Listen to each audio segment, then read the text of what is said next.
You're about to enter the Atomic Voodoo Lounge, New Stanton's one and only surreal dive bar, bringing you beauty and magic and terahertz tragic. I'm Maxwell Vegas, writer, poet, musician, and author of the soon-to-be-published novel, New Stanton. Descend with me into the static buzz of late-night radio, where words and music swirl through neon dreams and drift like cigarette smoke out over dried-up prehistoric seas. You've just entered New Stanton's place for a taste of the strange in poetry, fiction, and music, where the offerings come steeped in liminal noir surreal vibes. Welcome to the Atomic Voodoo Lounge podcast. Take a seat at the bar, relax, order a drink, enjoy the show. I'm Maxwell Vegas, and tonight we'll have music from The Desolate Coast, the AVL's Cocktail of the Evening, an episode of the Neon Mirage's Back Alley Noir, written by Wade, curator of the DVD Vault, and it focuses on the classic noir film Double Indemnity. Also, New Stanton Noir 7, The Three Sisters, short fiction by yours truly, and more. Now, what are you drinking? How about a cocktail in honor of the femme fatale, something that shows off that seductive almond sweetness and bright citrus with a sudden bitter slap? Well, I mean snap. The Anklet, a sleek, icy almond citrus cocktail with a venomous red undercurrent. It's glamorous, manipulative, and fatally smooth. Here's what you'll need: 1.5 ounces of vodka, 1/2 ounce amaretto, 1/2 ounce Campari, 1/2 ounce lemon juice, 1/4 ounce of simple syrup, and for garnish, a thin lemon peel curled just like an anklet. Here's how you make it. Add vodka, amaretto, Campari, lemon juice, and simple syrup to a shaker with ice. Shake until the tin frosts over. Strain into a chilled coupe. Express a thin lemon peel over the top and drape it on the rim like it was a piece of jewelry. The color should be a pale rose gold with a red glint, like lipstick hiding a lie. This is perfect for femme fatales, whispered schemes, and men who think they're in control. Enjoy. New Stanton's Neon Mirage Theater presents Back Alley Noir. Written by Wade, curator of the DVD Vault on Substack, Back Alley Noir is our way of educating listeners new to noir and neo-noir films to the best the genre has to offer, and to remind the rest of us of titles we probably should revisit. And tonight, we'll have a double. Indemnity, that is. Simply put, Barbara Stanwyck's Phyllis Dietrichson is the ultimate noir femme fatale. In Billy Wilder's Double Indemnity, 1944, Phyllis uses her sexuality to ensnare men to do whatever she wants. And from the moment she sees Fred McMurray's Walter Neff, an insurance salesman, she knows she has him in her hand. No time is wasted before Wilder's witty dialogue is employed by Walter to boldly flirt with a married woman, and she knows he's not thinking with his brain, especially when she shoehorns a life insurance policy for her husband into the conversation, and Walter doesn't have a second thought about her intentions, if he's having any thoughts at all. Phyllis's duplicity and instinct for self-preservation are wonderful to see from the perspective of a viewer not under her spell, at least not entirely, and privy to her cold glances every time Walter looks away. Stanwyck's performance is truly a masterclass in manipulation. The moment we see Walter, he's recklessly driving to his office, trying to maintain his cool while walking through the door and talking in a labored, distressed manner to an elevator operator who is not at all adept at reading social cues. It's obvious that we're in for a wild, disastrous tale as Walter sits down to record his confession on a wax cylinder, a clever way to introduce the noir narration trope. Through this framing device, we know Walter will kill someone, and the film's tension comes from seeing what drives him to commit such an act, as well as what makes him eventually collapse and confess. Starting as an honest insurance salesman, if there is such a thing, we see him descend to having an affair with a married woman and crafting an intricate murder plot. The fatal flaw of Walter is that he thinks he's smarter than other murderers, and so many murderers do, because he's on the inside of the insurance game and knows all the angles. McMurray's performance brilliantly conveys the futility of one desperately trying to keep his head above water with a cannonball chained around his ankles, or another appendage. Gangster movie icon Edward G. Robinson plays against type as Barton Keyes, a benevolent claims manager who uses his keen intuition to sniff out phony claims. Keyes' mentorship and his friendship with Walter is tragically sweet, and his heartbreak at learning what his friend and protege has been up to is almost too painful to watch. The fact that Keyes is so adept at spotting liars but fails to see what is right in front of his face because he's blinded by love for his friend is such a departure from what Robinson was typically doing in movies like Little Caesar, 1931, and John Huston's Key Largo, 1948, and I wish he had been given more of a chance to show his range. My favorite moment in Double Indemnity, not featuring Barbara Stanwyck, is Keyes' intense and simultaneously hilarious actuarial table speech, ending with him snatching a glass of water from his boss, chugging it, and dribbling it all over himself. Pure cinema. Wade is a lit major and educator who shares and discusses films through the physical media they're printed on. And he has an impressive movie library of over 2,300 films.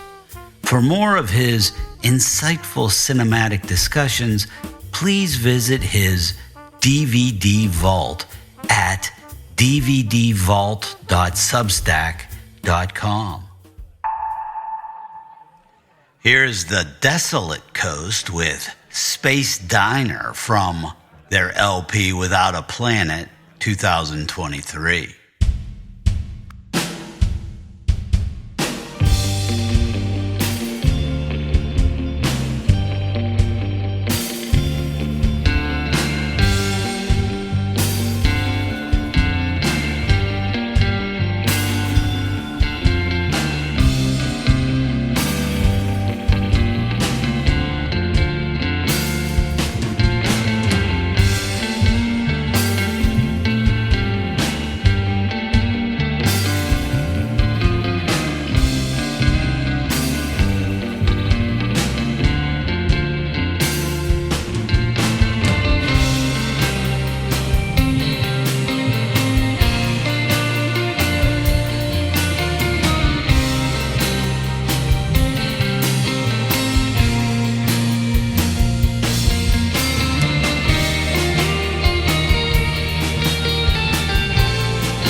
The Desolate Coast with Space Diner. Check The Desolate Coast out on Apple Music, Spotify, and Bandcamp. The Miscreant Anthology launches April 15th. It has over 175 creators, over 700 pages, comics, fiction, poetry, art, and more, all colliding in one massive global indie collaboration. One of the largest creator-driven indie anthologies of its kind ever assembled. And the best part about it is, at least in my humble opinion, it will be featuring some of my work. So if this is your kind of weird, and I know it is, head on over to kickstarter.com/projects/miscreantmedia/miscreant-anthology and click on the Notify Me on Launch for first access to early bird pricing and limited launch day bonuses. Remember, Miscreant Anthology launches April 15th. Don't miss out. New Stanton Noir 7, The Three Sisters. This series of 6-word stories introduces the three sister characters who float around New Stanton, appearing at several junctures in Mr. Harold Dean's journey through the town. They always appear together, and only the sister who stands in the center does the talking.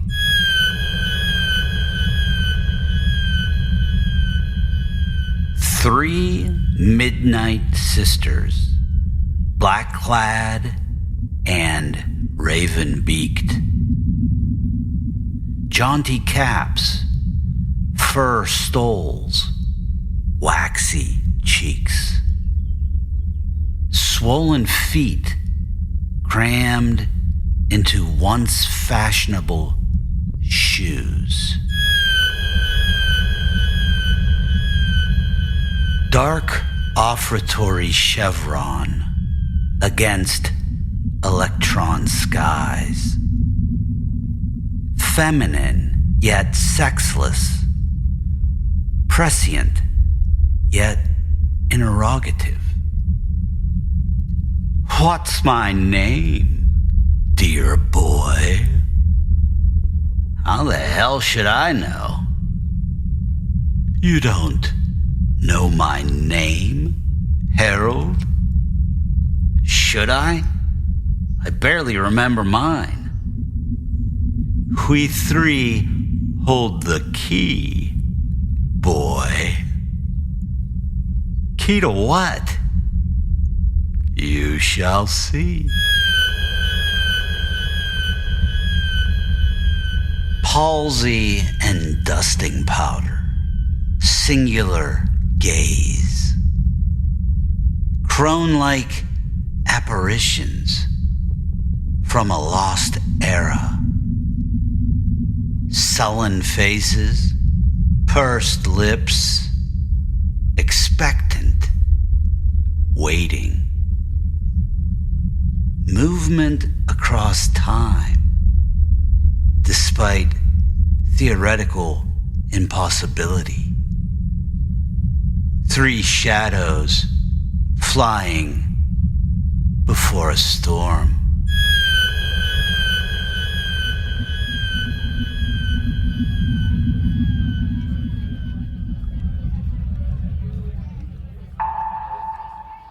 Here's the Desolate Coast with The Light Years Between Us from their 2021 LP, Time Slips Away.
That was The Desolate Coast with The Light Years Between Us from Time Slips Away. Check them out on Apple Music, Spotify, and Bandcamp.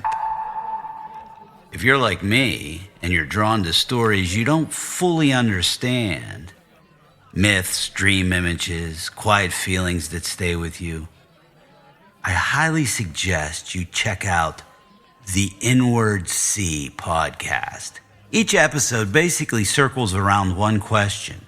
In a world flooded with stories meant to sell us roles, products, and identities, how do we keep our imagination alive and our souls intact?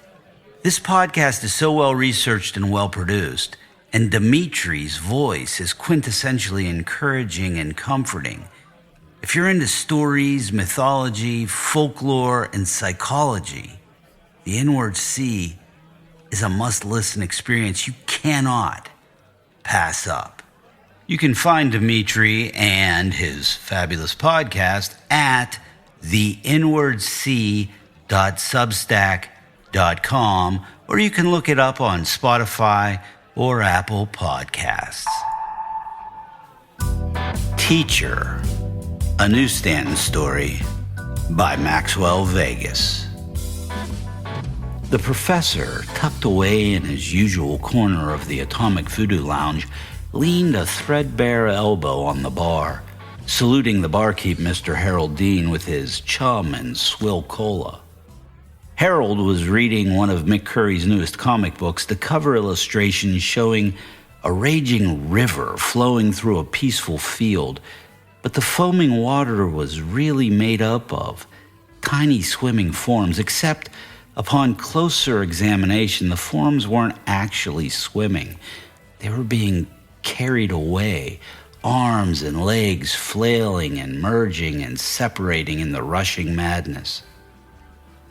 A red and yellow beer sign flashed its unending loop of stop-motion advertisement on the wall behind the professor, and he cleared his throat. Reminds me of a story, that cover, Mr. Dean. Well, it should, because it's on the cover of one, Harold said, rolling the comic, an unlit cigarette dangling from his lips. A car isn't any good, the professor said, seemingly apropos of nothing. Won't get you anywhere except newsstand. One's destination is merely an illusion. Was I correct, or was I correct, good sir? Yes and no. Harold Dean lit his Chesterfield, then tapped the eye patch with the rolled comic as he blew smoke into the murk. Or would you prefer I call you Sam now? Maybe, maybe not, Harold said. Doesn't matter? I see, the professor said, and glanced nervously about. Quick study, you, Mr. Dean, no doubt about that. Thought you had a story for me, Harold asked, retrieving the diver's helmet from the shelf against the wall. Something about a girl? Oh, that. Well, I totally forgot about that. Bullshit, Harold said with a smile. You've been aching to tell me about it since I first followed you here. Thought I was the left hand of God come to smote you or some such fever dream. All those furtive looks and shambling about. Why else would you be holed up at the Starlight? Correct as usual, Mr. Dean, the professor said with a brush of his tweed lapel. The time has come, I suppose. Harold poured 2 shots of dark liquid from the helmet, black as starless night and just as slow. Servium and non-servium alike, the men said in unison before draining the shots. The professor felt the strange elixir pull him down to uncomfortable depths and cover him in a burning libation, a living paradox somewhere between optics and electronics, the hell of infinity between 2 adjacent points, something he knew and lived and forgot simultaneously. Well, Well, that certainly does the trick, Mr. Dean, the professor said as he surfaced for air. And then he continued, speaking in a rushed torrent, a stream of carrying away directed into the barroom's void. Picture this, a teenage girl walking across a grassy field. It's summertime and she's wearing jeans and carrying textbooks as she makes her way up to the little road that leads away from the college. That's a picture I'd seen painted every day as I stood by my car in the faculty lot. Now that girl wasn't beautiful, Mr. Dean. She wasn't homely, wasn't thin, wasn't fat. She was simply an average girl carrying books through a field of green, almost faceless at that distance. But you could see her light brown hair bounce and occasionally her ponytail, if she were wearing one, would catch the sun. Now, I assure you, Mr. Dean, I took little interest in my own students, let alone others. Those rather strange creatures attending the summer classes. But there was something about that particular girl, her daily walk through that particular field, I found simply mesmerizing. No, maybe not mesmerizing, more like calming, soothing. I would hazard to say the feeling of being calmed, coupled with the rather mysterious reason for such a reaction, intrigued me more than the girl herself, who really was nothing more than an ordinary, healthy young woman. Surely it wasn't she, the person, the subject, but her participation in the scene that called out to me, tugged at me like some unseen celestial body. I never thought those things, never talked that way. In fact, Mr. Dean, I'm not certain why I'm even talking about it now, why I feel the need to say anything about that girl who to this day remains nameless in my memory. Maybe that's the key, namelessness, why I'm somewhat overcome at the thought of it all. She would walk through that field, other students leaving in their cars with friends of one sort or another, and she would just walk away through that field, sometimes a hooded sweatshirt tied about her waist, alone, an enigma. Sad? No, I wouldn't say sad, Mr. Dean. More like vibrant, luminous, determined, more certain than determined, I think. That young woman aroused no pity in my heart. Quite the opposite, really. Over the weeks, I observed a triumph of the human spirit, and my emotion was more like envy, though that doesn't quite hit the mark either. I tried not to pay close attention to the people around me, whether students or teachers or secretaries or custodians. Well, I really, and I don't usually admit this, but you're like a priest in a rather strange way, Mr. Dean. I really don't like people. I find them somewhat disgusting.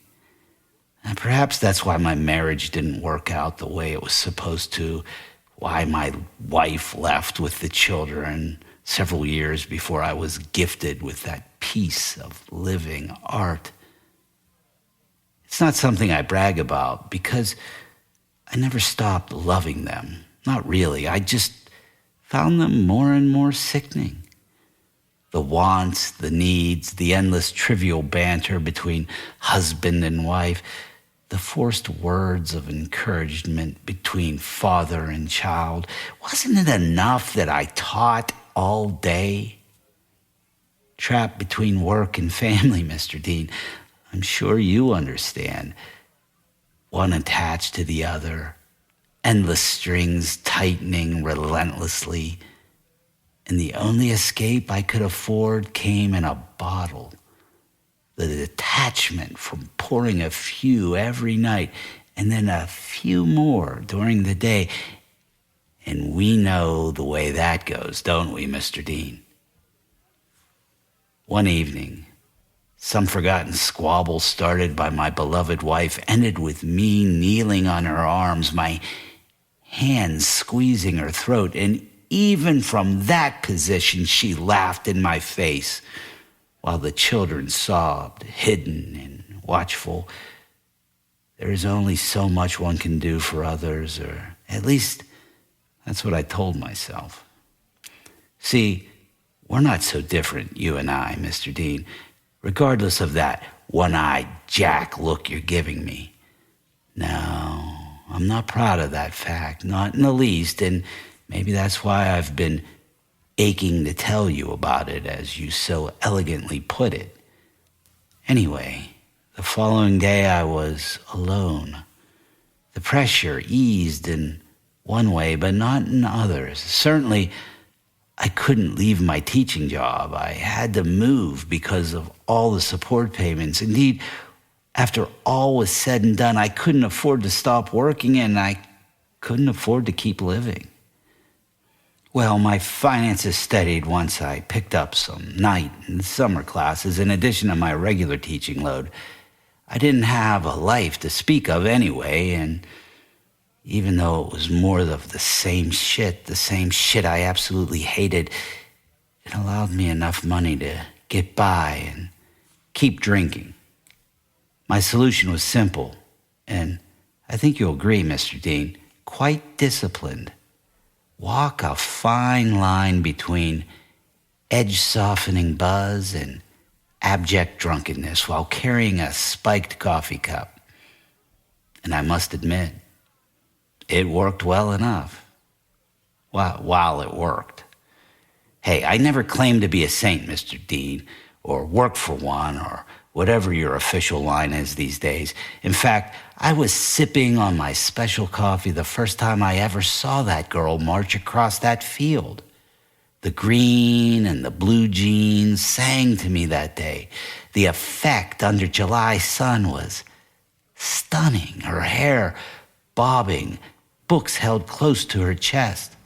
Where was she going?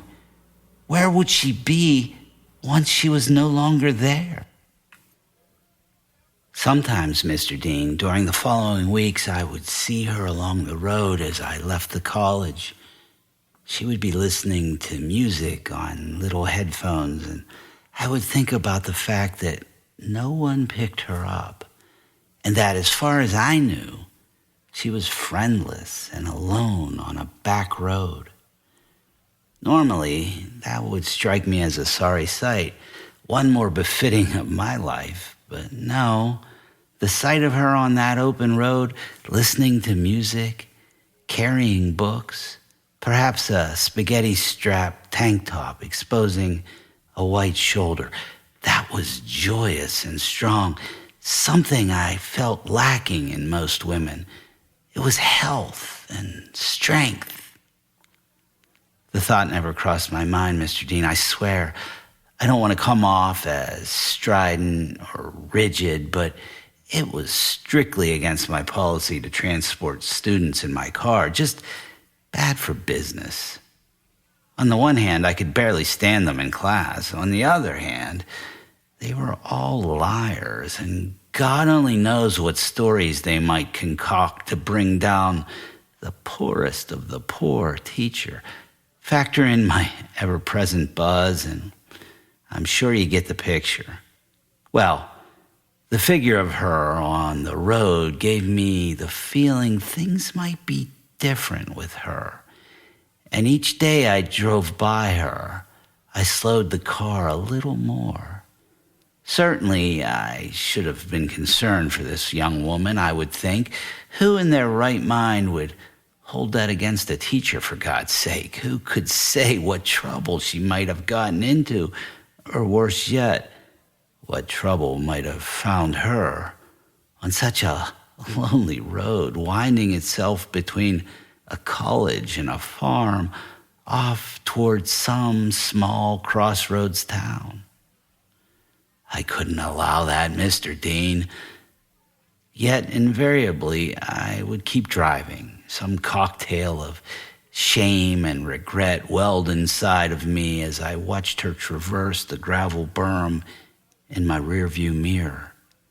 And once she was out of sight, I would pull over before the interstate and vomit into the tall weeds. Embarrassing. I'm truly embarrassed, Mr. Dean, because it was so unlike me to do those things and think those thoughts about students, especially students walking through summer fields, unwittingly making pictures of themselves. I'm sure, would this have happened before my wife left, I wouldn't have even noticed that scene, even if someone pointed it out to me. The summer session wore on, and those events repeated themselves ruthlessly. Girl in green field, girl on road, teacher in car, teacher puking in weeds. Oh, Mr. Dean, don't even ask what I was teaching. Math, science, history, I don't know. Truly, I don't. But what I do know was that girl was teaching me art. She didn't know my name, nor I hers, but we had a relationship that kept building. For the first time in my life, someone was showing me how to have deep feelings for another human being. She would traverse that green field carrying books and illustrate composition and color. She would walk that road a lonesome traveler and become a symbol of health and self-assurance. She would pull me into her narrative as I passed in my car, evoking concern and worship, which would lead to puking epiphanies in the straggly roadside weeds that perhaps I was unworthy, that perhaps she would not enter my car, and that I would have to drive home reproached and laughed at once more. What a tangle that young woman brought into my life.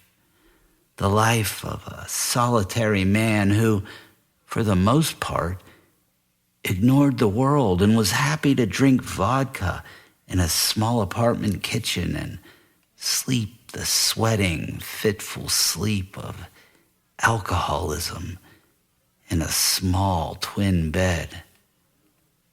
What a saving grace it would have been, Mr. Dean, if I had simply found a painting at a yard sale, a painting that showed a darling, lone female figure with bare white shoulders walking through a field of green grass, carrying some books and sporting a ponytail. A picture of a girl almost drowning in a sea of green by a road that leads past a school and a farm to some quickening interstate. I would have bought that picture, would have stolen it if I had to. Christ, I would have studied art in France for years on end if there was the slightest shred of hope I could attain the ability to paint that picture myself. Mr. Dean, I would have hung that painting over my dilapidated patchwork couch and stared at it forever. But my life doesn't work that way, I guess. Not when you end up at the Starlight Inn. The summer session's last day was overcast, and threatening clouds rimmed the trees surrounding the school. A veiled tension hung in the afternoon air. I had my coffee cup filled with the headiest of brews and stood watching the students file out of the building. There she was, the last, and I watched her one final time as she walked across the grassy field, carrying a tablet. It was darker than usual, I guess because of the sky, and everything was muted everything lessened. Her sense of purpose, her healthy aurora. I stashed my bag and travel mug in the car and pulled out onto the road. She was walking slowly into the oncoming storm, Mr. Dean. The darkening sky, tinged with the strangest green electricity, couldn't diminish the whiteness of her shoulders or the way the back pockets of her jeans looked slightly more worn than the rest of the denim and moved up and down as she walked. I took a sip from my coffee and slowed my car before rolling down the passenger side window. And when I stopped next to her lone figure, I leaned over the empty seat. I couldn't see her face, Mr. Dean. I'm not sure I could see anything. And in some way, seeing would have ruined everything that had come to pass. I understood myself to be in a transposed parable where the seeing are taught to be blind and the hearing are taught to be deaf.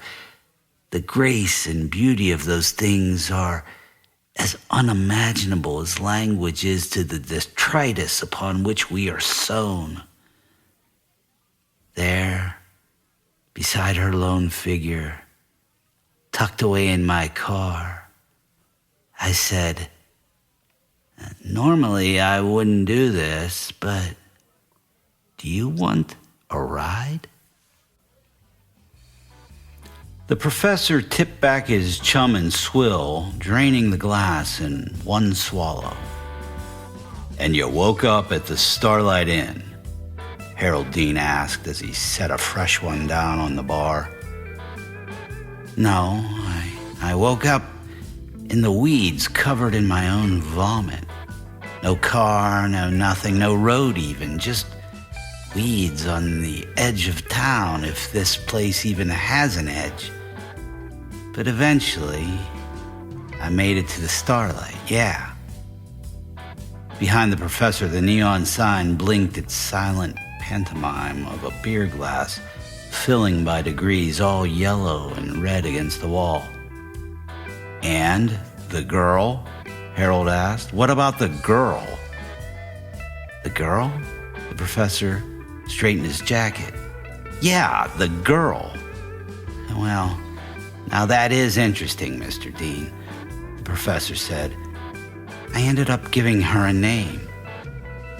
"That's not really what I was asking," Harold said, turning his eye patch toward the professor, its silver-embossed design glinting in the barroom ambiance.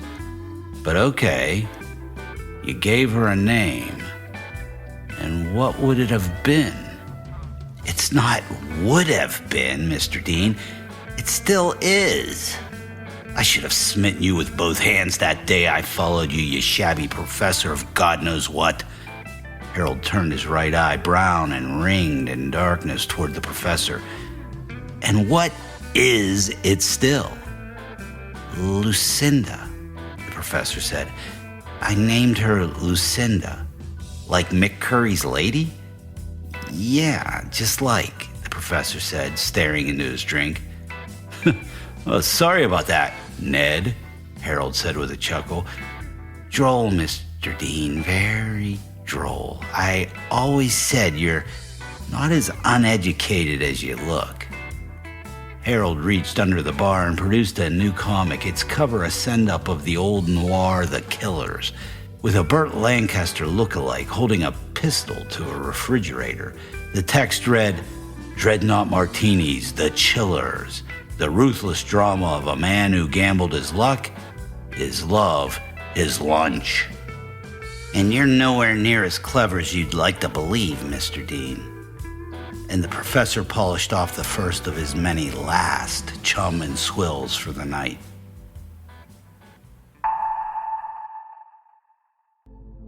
Coming soon from Heavy Sixer Productions, New Stanton, a novel by Maxwell Vegas. Mr. Harold Dean, a shady alcoholic, just woke up with one hell of a hangover at the Starlight Inn, New Stanton's dingy motel. The only problem is, New Stanton doesn't exist.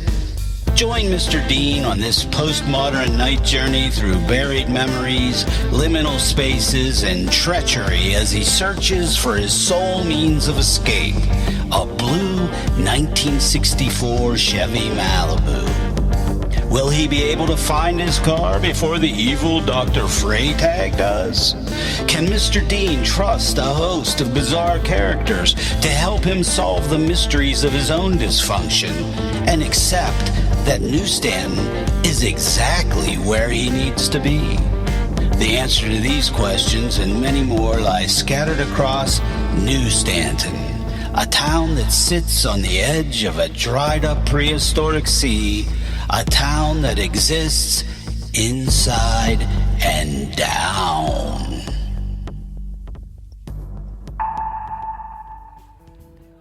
Thanks for listening to the Atomic Voodoo Lounge podcast. I'm Maxwell Vegas, and I hope the Anklet cocktail didn't put you or your favorite femme fatale under the table. If you're in the mood for something a bit spooky, expertly presented, and well-researched, check out Amy Yannity's The Wandering Soul podcast. Episode 4 explores the Borley Rectory, once known as England's most haunted house. You can find her podcast on Spotify. Also, visit her website, wanderingnyx.com. And also, don't forget, the Atomic Voodoo Lounge podcast playlist is also available on Spotify. If you enjoyed this episode and you'd like to help support the podcast, please subscribe at atomicvoodoolounge.com. Did I mention it's free? Of course I did. I always do. And spread the good word. And if you are interested in contributing or being a sponsor, drop me a line and we can discuss the particulars. And don't forget, our 6-word noir challenge is open to subscribers via the Atomic Voodoo Lounge chat. Check out the Atomic Voodoo Lounge on Substack and subscribe. Find out more about Maxwell Vegas and Heavy Sixer Productions at heavysixerproductions.com or maxwellvegas.com. Thank you to The Desolate Coast for their music, and Wade, curator of the DVD Vault, for his essay on Double Indemnity. Some sound effects and music used under Creative Commons license. All words and music composed, read, programmed, and or performed by Maxwell Vegas, unless otherwise stated. All text, music, and performances copyright Heavy Sixer Productions, LLC 2026. No AI training, please. If you're still listening, here is a bonus poem by me, Maxwell Vegas, called Evening's Velvet Hand. Night spills all silvered, under moon and over moor. Evening's velvet hand enchanting me to deepest valleys, where I will be folded again and again into the fecund soil of your garden's earthly womb.